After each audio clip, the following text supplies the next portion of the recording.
नमस्कार। आज हम आपके साथ इस वीडियो में एक नए सनसनी खबर पर चर्चा करेंगे जो कि काफ़ी ट्रेंड में है भारत के सारे स्टूडेंट्स के बीच में और कोचिंग संस्थाओं के बीच में, और अब तो सबके बीच में ये खबर काफ़ी ज़ोर शोर से फैल चुकी है। जी हाँ, हम बात करेंगे नीट यूजी रिजल्ट को लेकर के, जो कि भारत में यह एक परीक्षा होती है जो कि स्वास्थ्य विभाग से संबंधित है और जिसको स्टूडेंट्स 12th पास करने के बाद इसको देता है, और इसको देने के बाद उसके मेडिकल में स्वास्थ्य विभाग में अलग अलग कोर्सेस में उसका एडमिशन होता है। वास्तव में राष्ट्रीय प्रवेश सह पात्रता परीक्षा NEET UG 2024 का रिजल्ट मंगलवार 4 जून को घोषित किया जा चुका है। NTA द्वारा कराए गए इस परीक्षा के परिणाम को ntaac.in.neet 2024 पर अपलोड कर दिया गया है, और जैसे ही ये अपलोड हुआ, इस रिजल्ट को आते ही ट्विटर पर एक के बाद एक रिजल्ट की PDF वायरल होना शुरू हो गई। अब ये PDF क्यों वायरल हो रही थी, इसके पीछे का क्या कारण है, हम लोग इसको जानते हैं। वास्तव में ये परिणाम 10 दिन पहले ही इसको ला दिया गया, जबकि यह परिणाम और 10 दिन बाद आने वाला था 14 जून को। लेकिन नीट की सूचना बुलेटिन के अनुसार नीट यूजी 2024 का परिणाम 14 जून को जो घोषित किया जाना था, आश्चर्यचकित कर देने वाली बात है कि NTA ने इसको 4 जून को ही घोषित कर दिया, उसी दिन जब लोकसभा चुनाव 2024 का परिणाम घोषित होने वाला था।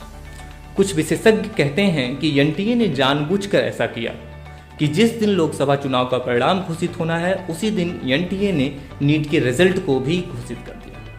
विशेषज्ञ कहते हैं कि इसके पीछे NTA ने नीट परीक्षा के निष्पक्ष संचालन में अपनी विफलता को छिपाने के लिए ऐसा किया, और वो जानते थे कि जनता चुनाव परिणामों में व्यस्त हो जाए ताकि इस पे किसी जनता या मीडिया का ध्यान न जाए, और उसी में हम ये रिजल्ट भी घोषित कर दें और काम हो जाए। असल में आप जानते हैं, जब परीक्षा हुई थी तो इस परीक्षा के पेपर को लीक हो जाने की खबर काफ़ी ज़ोर शोर से फैली थी, जिसको NTA ने बोला था कि ऐसा कोई मामला नहीं है। उन्होंने जांच में बोला कि नहीं, ऐसा कोई पेपर लीक का मामला नहीं है। हो सकता है इसी विफलता को छिपाने के लिए उन्होंने चुनाव परिणामों को देखते हुए उसी दिन अपने परिणाम को भी घोषित कर दिया ताकि इस पे सवाल न उठ पाए।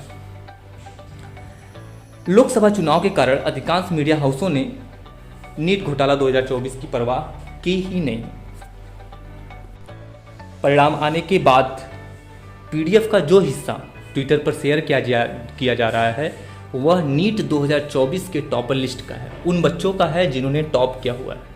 इसमें खास बात यह है कि इसमें सीरियल नंबर 62 से लेकर के 69 तक के रोल नंबर, नाम, मार्क्स और रैंक को हाईलाइट किया गया है।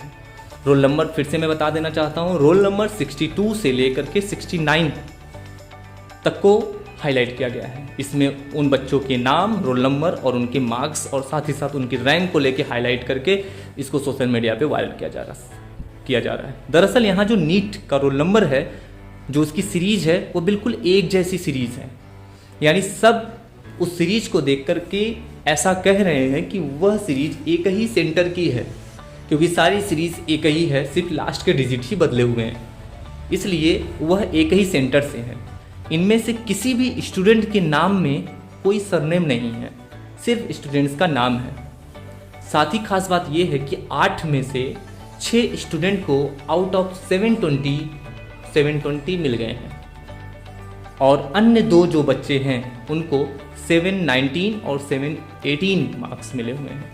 जी हाँ, 8 स्टूडेंट्स का मामला है, जिसमें से 6 को 720 में से 720 मार्क्स पूरे मिल गए हैं, और 2 बच्चों को 719 और 718 मार्क्स मिले हैं। अब ये मार्क्स मिले हैं तो क्यों ऐसा हो रहा है, क्यों इसको लेके विवाद हो रहा है, आखिर में इस नंबर में ऐसी क्या खास बात है, इसको देखने के लिए आप हमारे वीडियो को और आगे तक देखें और हम आपको ये मामला भी समझाते हैं।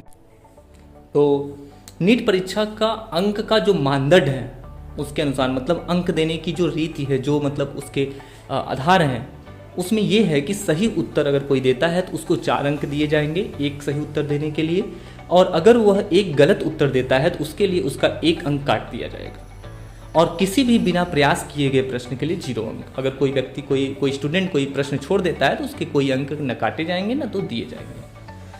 अब अगर हम NTA की नीट अंकन योजना का पालन करते हैं तो एक एग्जाम्पल लेके, एक उदाहरण लेके हम आपको समझाते हैं। कि मान लीजिए कि यदि किसी उम्मीदवार ने सभी 180 प्रश्नों का सही उत्तर दिया है तो उसको पूरा का पूरा 720 मार्क्स यानी 720 मार्क्स मिलेंगे, कि जो तो बहुत अच्छा है। लेकिन अगर यदि किसी अभ्यर्थी ने केवल 179 प्रश्नों का उत्तर दिया है और एक प्रश्न अगर उसने गलत कर दिया या मान लीजिए उसने प्रयास ही नहीं किए, छोड़ दिए, तो नीट स्कोर अंक मिलते हैं। अगर उसने 179 क्वेश्चन को सही किया है, एक प्रश्न को छोड़ दिया है, तो उसके 4 नंबर नहीं मिलेंगे उसको, ठीक है। तो इस हिसाब से उसको 716 नंबर मिलने चाहिए। लेकिन अगर उसने गलत किया है तो 1 नंबर कटने चाहिए, मतलब उसको 715 नंबर मिलने चाहिए। संक्षेप में अगर बात करें, नीट परीक्षा में उच्चतम अंक या तो 720 हो सकता है या तो उसके नीचे 716 हो सकता है या 715 हो सकता है। इसके अलावा और कोई मार्क्स कोई स्टूडेंट्स पाए ये पॉसिबल ही नहीं है। या तो वो पूरा का पूरा मार्क्स 720 पा जाएगा या तो उसके नीचे 716 या 715, और कोई मार्क्स पाने की कोई संभावना ही नहीं है। फिर भी नीट में जो मार्क्स दिए गए हैं स्टूडेंट्स के वह 717, 718 और 719 हैं। इसका स्पष्टीकरण लोगों ने माना है। किस बेसिस पे ये दिया गया है? इन्हीं बातों को लेकर लग रहा है कि पूरा का पूरा घोटाला हुआ है। एनटीए ने स्पष्ट किया, जबकि एनटीए से जब ये स्पष्टता मानी गई तो एनटीए ने स्पष्ट किया कि परीक्षा का समय गंवाने वाले उम्मीदवारों को अनुग्रह अंक दिए गए थे और इस मुद्दे को हल करने के लिए सामान्यीकरण फार्मूला लागू किया गया था। लेकिन चिंता बढ़ाने वाली बात यह है कि एनटीए ने इस बारे में कोई स्पष्टीकरण नहीं दिया कि प्रत्येक छात्र के लिए खोया हुआ परीक्षा समय कैसे तय किया गया था और उन्होंने खोए हुए परीक्षा समय को कैसे मापा।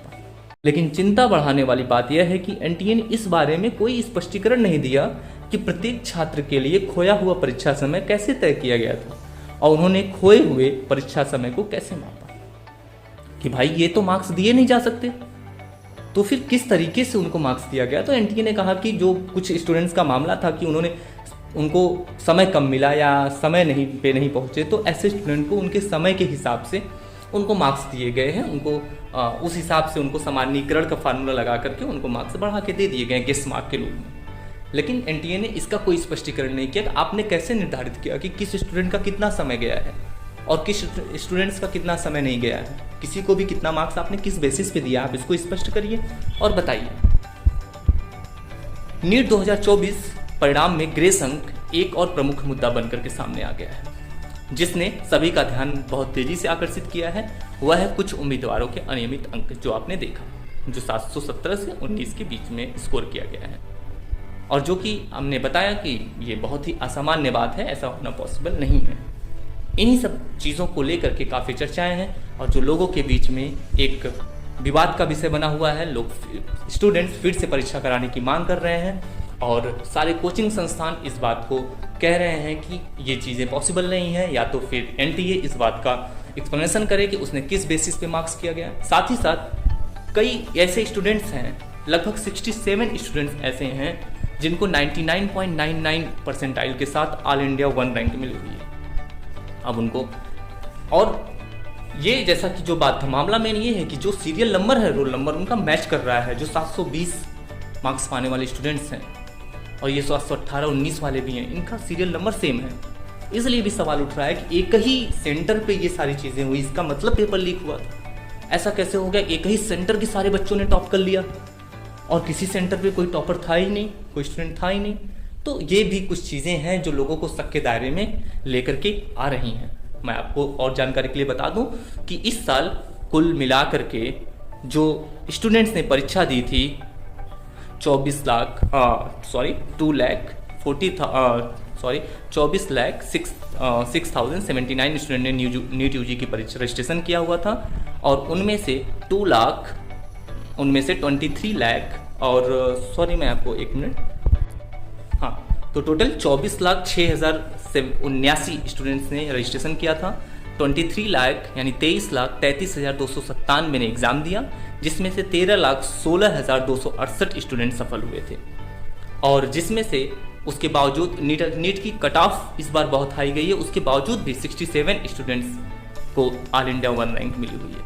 इसलिए ये सब सारी चीज़ें मांग है बच्चों की कि दोबारा परीक्षा कराई जाए। ये सब घोटाला है, इसमें नकल जरूर हुई है, पेपर लीक जरूर हुआ है, ये सब चीज़ें कैसे पॉसिबल है, इसी चीज़ों को लेकर के है। लोग कह रहे हैं एनटीए ने अपनी असफलता को छुपाने के लिए चुनाव को देखते, आखिर में क्या ज़रूरत पड़ गई थी उनको इतने पहले रिजल्ट को घोषित करने के लिए। जब उन्होंने कहा कि हम 14 को रिजल्ट घोषित करेंगे तो आराम से उनको 14 को घोषित करना चाहिए। तो ये भी एक बात है जिससे ये लग रहा है कि नहीं, कुछ तो बात है कि उन्होंने अपनी कुछ चीज़ें छुपाने के लिए इस भीड़ भाड़ में रिजल्ट को लागू किया। क्यों? आज चुनाव परिणाम है, आज ही आप क्यों परीक्षा परिणाम को, आप जान रहे हैं आज सब लोग व्यस्त होंगे, तो आप क्यों आज के दिन परीक्षा परिणाम को घोषित कर रहे हैं? आपको समझना चाहिए था। ये पूरा मामला है, अब आप इस पे सोचिए क्या सही है क्या गलत। मैं ओनली ट्रुथ पर धीरेन्द्र प्रताप यादव सिर्फ आपको इस बात से अवगत करा रहा था कि क्या मामला है और क्या हुआ है। अब इसकी जांच होगी, जांच में पता चलेगा कि क्या सही है क्या गलत है। एनटीए से एक्सप्लेनेशन मांगा जाएगा। एनटीए एक एजेंसी है जो ये परीक्षा कराती है, अब वो ही बताएगी क्या सच है क्या गलत है, जांच से पता चलेगा। तब तक के लिए आप और भी ऐसी खबरों को देखने के लिए हमारे चैनल देखते रहिए, हमें सपोर्ट करिए, शेयर करिए, सब्सक्राइब करिए। Thank you. फिर भी आपसे आगे हम। धन्यवाद।